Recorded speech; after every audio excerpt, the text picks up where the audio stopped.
ವಿಧಾನಸಭಾ ಚುನಾವಣೆ ಘೋಷಣೆ ಆದಾಗ ಇದ್ದಿದ್ದ ಅಭಿಮತ ಏನು ಅಂದರೆ ಕಾಂಗ್ರೆಸ್ನವರು ಚುನಾವಣೆಯನ್ನು ಲೋಕಲೈಸ್ ಮಾಡಬೇಕು, ಅಂದರೆ ಸ್ಥಳೀಯ ವಿಷಯಗಳಲ್ಲೇ ಚುನಾವಣೆ ಮಾಡಬೇಕು, ಯಾವುದೇ ನ್ಯಾಷನಲ್ ಇಶ್ಯೂಗಳ ಬಗ್ಗೆ ಮಾತಾಡಬಾರದು. ಹಾಗೇನಾದ್ರು ಮಾಡಿದರೆ ಬಿ ಜೆ ಪಿಗೆ ಒಂದು ಅಸ್ತ್ರ ಮಾಡಿಕೊಟ್ಟಂಗೆ, ಆ ಟ್ರ್ಯಾಪ್ಗೆ ಹೋಗಬಾರ್ದು ಅಂತ ಇತ್ತು. ಅದಕ್ಕಾಗಿ ರಾಜ್ಯ ಕಾಂಗ್ರೆಸ್ನ ಎಲ್ಲ ನಾಯಕರು, ಅವರ ರಾಷ್ಟ್ರೀಯ ಕಾಂಗ್ರೆಸ್ನ ನಾಯಕರು ರಾಹುಲ್ ಗಾಂಧಿ, ಪ್ರಿಯಾಂಕಾ ಗಾಂಧಿಯಿಂದ ಹಿಡಿದು ರಾಜ್ಯದ ನಾಯಕರಾದ Siddaramaiah, D K Shivakumar, M B Patil, Eshwar Khandre, ಇನ್ನು ಯಾರೇ ಇದ್ದಿರ್ಬೋದು, ಪರಮೇಶ್ವರ್, ಅವರೆಲ್ಲರೂ ರಾಜ್ಯದ ವಿಷಯಗಳನ್ನು ಮಾತ್ರ ಮಾತಾಡಿಕೊಂಡು ಚುನಾವಣಾ ಪ್ರಚಾರವನ್ನು ವ್ಯವಸ್ಥಿತವಾಗಿ ನಡೆಸ್ಕೊಂಡು ಬರ್ತಾಯಿದ್ರು. ಬೇರೆ ವಿಷಯವನ್ನು ಮಾತಾಡ್ತಾ ಇರಲಿಲ್ಲ. ಈ ರಾಜ್ಯದಲ್ಲಿ ಬಿ ಜೆ ಪಿ ಸರ್ಕಾರದ ಭ್ರಷ್ಟಾಚಾರ ಹಾಗೂ ರಾಜ್ಯದ ಬಿ ಜೆ ಪಿ ಸರ್ಕಾರದ ಅವ್ಯವಹಾರಗಳು ಹಾಗೂ ಅದು ಯಾವುದೇ ಪರ್ಫಾರ್ಮೆನ್ಸ್ ಮಾಡದೇ ಇರೋದು, ಇಂಥ ವಿಷಯಗಳ ಬಗ್ಗೆ ಮಾತಾಡ್ಕೊಂಡು ಹೋಗಿದ್ದು ಬಿಟ್ಟರೆ ಅವರು ಬೇರೆ ಯಾವುದೇ ವಿಷಯಗಳನ್ನು ಮಾತಾಡ್ಕೊಂಡು ಬರ್ತಾನೆ ಇರಲಿಲ್ಲ. ಆದ್ದರಿಂದ ಯಶಸ್ವಿಯಾಗಿ ಕಾಂಗ್ರೆಸ್ಸವರು ಚುನಾವಣಾ ಪ್ರಚಾರವನ್ನು ಲೋಕಲೈಸ್ ಮಾಡಿದರು.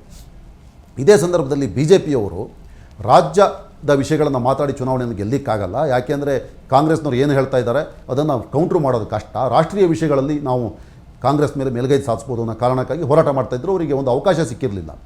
ಪ್ರಧಾನಮಂತ್ರಿ ಮೋದಿ ಅವರು ಇಲ್ಲಿ ಬಂದು ಪ್ರಚಾರ ಮಾಡಿದರೂ ಕೂಡ ಮೋದಿ ಸೆಂಟ್ರಿಕ್ ಚುನಾವಣೆ ಆಗಬಾರ್ದು ಅಂತ ಕಾಂಗ್ರೆಸ್ ಅವರು ಮೋದಿ ಅವರ ಮೇಲೆ ಯಾವುದೇ ವೈಯಕ್ತಿಕ ಟೀಕೆ, ನಿಂದನೆ ಏನನ್ನೂ ಮಾಡದೆ, ಲೋಕಸಭೆ ಚುನಾವಣೆ ಬಂದಾಗ ಮೋದಿ ಬಗ್ಗೆ ಮಾತಾಡ್ತೀವಿ, ಈಗ ರಾಜ್ಯದ ಚುನಾವಣೆ, ರಾಜ್ಯದ ಬಗ್ಗೆ ಮಾತಾಡೋಣ, ರಾಜ್ಯದ ನಾಯಕರ ಬಗ್ಗೆ ಮಾತಾಡೋಣ, ಬೊಮ್ಮಾಯಿ ಬಗ್ಗೆ ಮಾತಾಡೋಣ ಅಂತ ಅತ್ಯಂತ ಈ ತಂತಿ ಮೇಲಿನ ಅಡುಗೆ ಥರ ಮಾಡ್ಕೊಂಡು ಬಂದಿದ್ದರು. ಆದರೆ ಈಗ ಒಂದು 10 ದಿನದಿಂದ AICC ಅಧ್ಯಕ್ಷ ಮಲ್ಲಿಕಾರ್ಜುನ್ ಖರ್ಗೆ ಅವರು ಪ್ರಧಾನಮಂತ್ರಿ ಮೋದಿ ಅವರನ್ನು ವಿಷಸರ್ಪ ಅನ್ನೋ ಥರದಲ್ಲಿ ಮಾತಾಡಿ ಕಾಂಗ್ರೆಸ್ಗೆ ಭಾರಿ ಆಘಾತವನ್ನು, ಹೊಡೆತವನ್ನು ನೀಡಿದರು.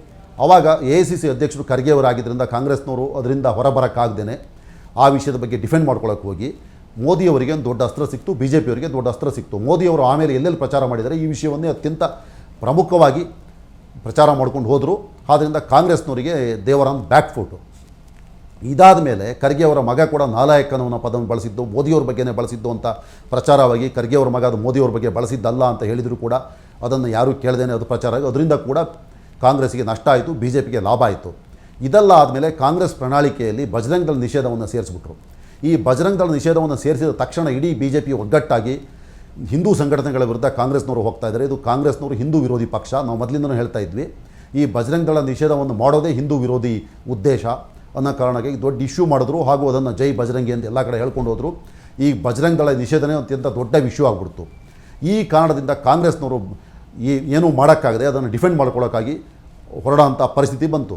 ಕಾಂಗ್ರೆಸ್ನ ಒಳಗಡೆ ಇದ್ದ ವಾದ ಏನು ಅಂದರೆ, ನಾವು ಬಜರಂಗ್ ದಳ ನಿಷೇಧ ಮಾಡ್ತೀವಿ ಅಂತ ಹೇಳಬಾರ್ದಾಗಿತ್ತು, ಕೋಮುವಾದಿ ಸಂಘಟನೆಗಳನ್ನು ಯಾವುದೇ ಜಾತಿ ಧರ್ಮ ಇರಲಿ ನಿಷೇಧ ಮಾಡ್ತೀವಿ ಅಂತ ಹೇಳಬೇಕಾಗಿತ್ತು. ಬಜರಂಗ್ ದಳ ಸೇರಿಸಿ ತಪ್ಪು ಅನ್ನೋ ಅಭಿಪ್ರಾಯ ಅವರಲ್ಲೂ ಬಂದುಬಿಟ್ಟಿದೆ.